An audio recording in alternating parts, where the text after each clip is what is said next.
Hey, good morning, everybody. It's an awesome day to be in Berkeley, California. Good to see all of your faces, which at this moment are kind of a squint. But yeah, just a great day to be here, really inspiring what they just shared about the Project Play theory of change. And as we know, play isn't just a luxury, it's a necessity. The future of our society depends on it, literally. Can we get along, and do we have physical and mental health? So thinking about how we operationalize 63 by 30 and turn this vision into reality, we need bold ideas.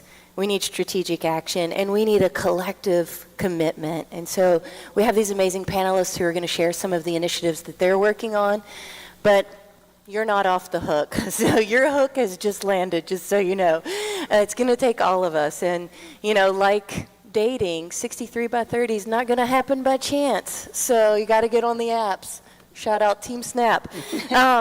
So it's going to demand a really deliberate, coordinated effort. And it's going to take nonprofits, it's going to take tech, it's going to take schools, it's going to take businesses, leagues, all of us as one. So we have this incredible group of leaders from NRPA, Little League, and TeamSnap to share what you guys are doing to move the needle. So enough of me, always. Let's dive in. To my left, Kristine Stratton, CEO of the National Recreation and Park Association, who's leading the charge on NRPA's youth sports framework to ensure more kids have access to play in their local communities. We also have Pat Wilson in the middle, CEO of Little League International, representing one of the most trusted brands in youth sports and working on grants and partnerships. And then we have Pete Frintzilas, CEO of TeamSnap, who's leveraging tech and coaching education to lower barriers to participation and improve the youth sports experience. So let's go with the first question. 63 by 30 is ambitious. And I want to know, why is now the right time for this movement? And what's at stake if we don't act? So Kristine, I'll start with you because you're here, first to the left. Oh, I'm happy to go. We have a convergence of crises facing kids today, from chronic disease to physical inactivity, social isolation, mental health concerns. And we know, everybody in this room already knows, youth sports is a proven solution. Kids who play sports, they're healthier physically and mentally, they develop social and emotional skills that are critical, they're better prepared to succeed in school. But with participation rates steadily declining, our public health leaders have been sounding the call. And quite frankly, what's at stake if we don't act now is more harm. So park and recreation agencies, the people that we represent, are the leading provider of youth sports in this country, supporting 40 million kids each year. And at NRPA, our strategic imperative is to help drive the partnerships, the learning practices and resources that help them achieve their potential in this work. I appreciate it. Pat, to you, what's at stake? So for us, as Little League, we know that we're still rebuilding from the pandemic, from 2020. And over the last 2 years, for us, we've seen pre-pandemic numbers, our numbers exceed pre-pandemic. But as we try to get more kids engaged and improve access and opportunities, it's critical now. And I would add that as we look ahead to 2028 and the LA Olympics with baseball and softball being back on the Olympic program, it's important for us as an organization to build that momentum as we look ahead to LA in 2028. So hopefully we can get that goal by 2028, and Little League's going to do its part. Yeah, awesome built-in milestone. And Pete? Yeah, and look, I think the time's now because we have the momentum, right? And as I say to my team, when you have the momentum, you don't get complacent, you floor the gas. And I think all of us involved in this ecosystem are just floored at how large the growth really is, right? And the reach that youth sports really does provide. But there's headwinds, right? Rising registration fees are obviously blocking out lower income families. There's a shortage of parents volunteering. That's creating a shortage of coaches, which creates a shortage of opportunity. Girls are dropping out at a rate 2x of boys under the age of 14. Like, those are all headwinds. And I think everybody in this room that's part of this ecosystem has a responsibility. Do we carry that momentum forward and improve, or do we let those headwinds really start to slow the growth? And it's up to us to determine which prevails, really.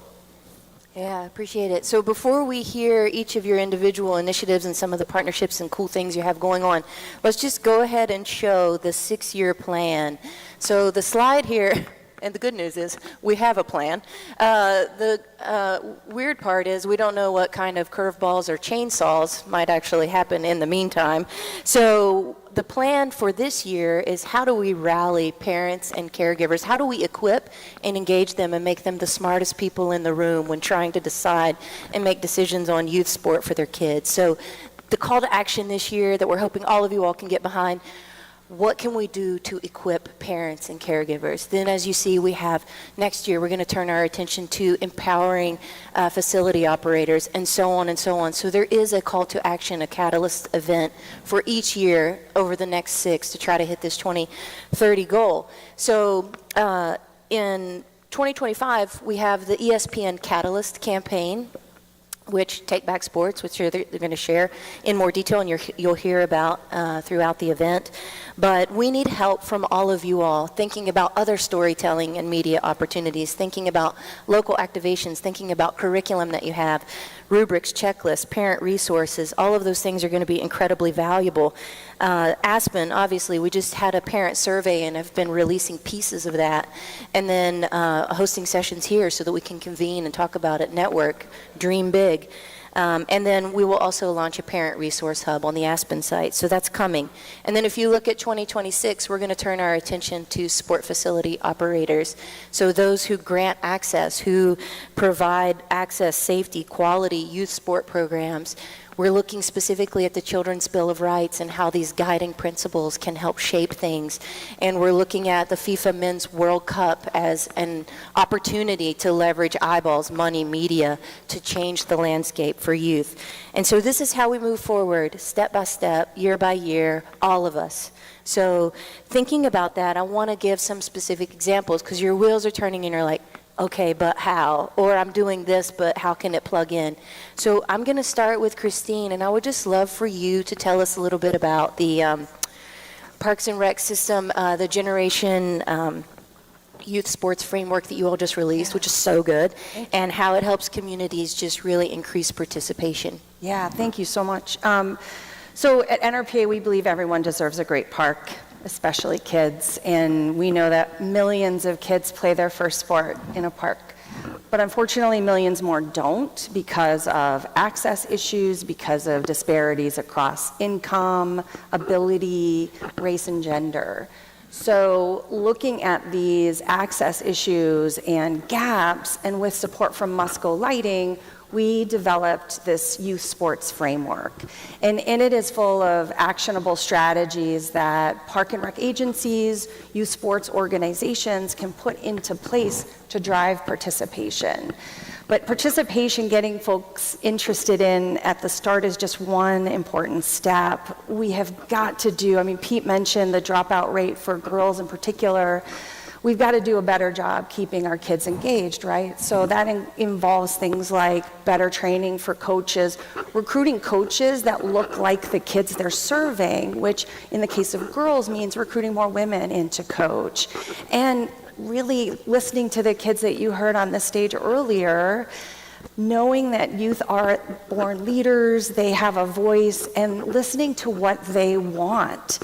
That starts with centering fun in the programs that we're offering. So in this framework, we've got what we call promising practices that help us tackle really challenging issues like facility maintenance needs, which we know are real and difficult, and things like using the permit process to create a fairer allocation of resources. So at NRPA, we're going to drive adoption of this youth sports framework over the next 5 years to try to achieve this systems level change. And we need all the partnership support we can get in order to do that. In fact, I'm really happy to say that as of this morning, we've announced nearly $1 million in grant funding supporting 68 agencies across 33 states. So a great start getting this youth sports framework, thank you, started. Good start, but lots more to do. Yeah, awesome. Visibility, representation, using the power at your disposal with the permit. Awesome stuff. And grant funding. You heard it here first. So thank you. Pat, for you all, Little League has this massive reach, and you guys are just deeply trusted in communities, and like kudos to you all. How is Little League making the sports of baseball and softball more accessible and more inclusive? Well, for us, it's collaborating with smart partners. And for us, probably the best example is in 2020, we developed a program in conjunction with T-Mobile, who they are supporting it, call-up grants for kids to support registration fees, because we know that the financial perspective impacts their participation. And so we've been doing it for now 5 years. The grants go very quickly. T-Mobile has generated $8 million worth of grants, and that's led to 70,000 kids participating, of which we think that about 30 or so percent of those kids are new registrations. So that's getting new kids in the games of baseball and softball. And one thing we're looking ahead to do is that we've been talking to the Boys and Girls Clubs of America. We share the same mission and values, and we're strategizing about how we can make an impact together and help move the needle and increase the participation in baseball and softball. Yeah, so important to have partners that can help you action on all of this. Thank you for that. And Boys and Girls Club, what a beautiful unification. Pete, our tech guy, our resident tech expert. TeamSnap, you all connect families and coaches through technology. So how can these digital tools really remove the barriers to entry and improve the whole youth sport experience? Yeah, so we're focused on really leveraging our technology around two ways. One is to improve coaching, two is to reduce costs. On the coaching front, we've been investing heavily on digital content to really enable coaches, parents to improve the quality of the game, improve the quality of the programming. And through incredible partnerships with the MLS, MLB, NBA, NFL Flag, we've been able to bring that content to the millions of families and coaches that are on our platform. And really excited to announce this morning, we've got a lot of announcements today, a new partnership between TeamSnap and Nike that hit the wire a couple hours ago, where Nike has created a wealth of coach development content, really focused on helping girls play, body confidence, along with mental health. And so we'll be bringing all of that content to our audience through our distribution channels and leveraging our platform for that. On the cost side, it's a combination of both advocacy work and also what we call sponsorship. On the advocacy side, I sit on the executive committee of the Plays Coalition, which many of you here are a part of. We've been able to advocate for over $35 million in state and local funding since its inception in 2022. And on the sponsorship side, we use our technology to bring brands directly to the grassroots organizations that need those dollars.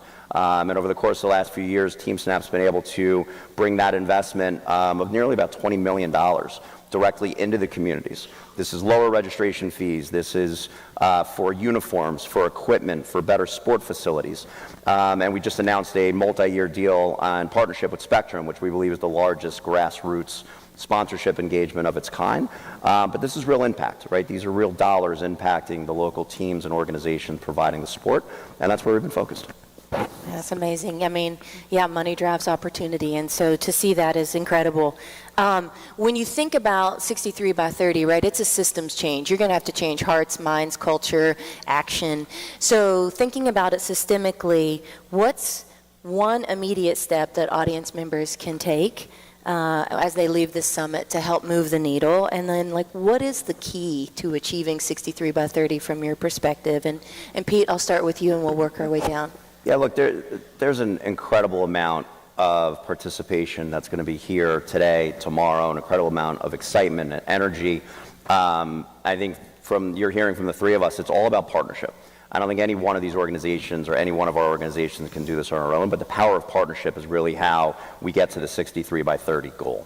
And so I'd urge everybody, make connections, make lots of connections, but more importantly, create a plan. Create an execution plan where you're going to have real impact and not just talk about it from the sidelines, but get involved, and let's impact the kids that are out there on the fields and the courts and the rinks. Great, thank you. Pat? For us, being Little League baseball and softball, we feel like we have the biggest platform in late July and August to get the message out there. We have 350 games televised on ESPN, and we're talking about how we use that platform to evangelize this message to get to the goal of 63 by 30 because we feel it's so important. And then the one call to action, I think, as individuals is maybe we all step up and beyond the work that we do, we get involved individually as well. Great, thank you, Definitely. Kristine. Yeah, I would just piggyback on that. From our perspective, we're going to drive adoption of our youth sports framework. And from a systems change perspective, looking at 10,000 park and rec agencies across the country, that's where the real potential is. From an individual action point of view, every single person in this room and watching online has power. And so the step I would challenge you to take is reach out to your local park and rec agency, see how you can support and strengthen the efforts. Volunteer, coach, advocate for more resources, and partner to increase our scale and impact, because together, working together in partnership, we can really change the landscape of youth sports in this country. I love that. Yeah. Totally. Thanks for clapping it up for our panelists. Like, such good insights, right? But you don't have to be a CEO in order to lead. Thankfully, we had 3 who are leading by example. But now the time is to talk about you. What is your contribution? On one of our slides, we had non-member contributions, meaning like those who are not part of the 63 by 30 roundtable. Still incredibly important. And so what can you be doing? What is your intentional action leaving here?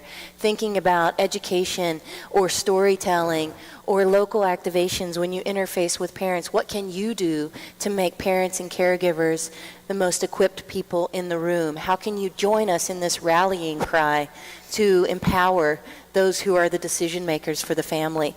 And thinking about, what's next?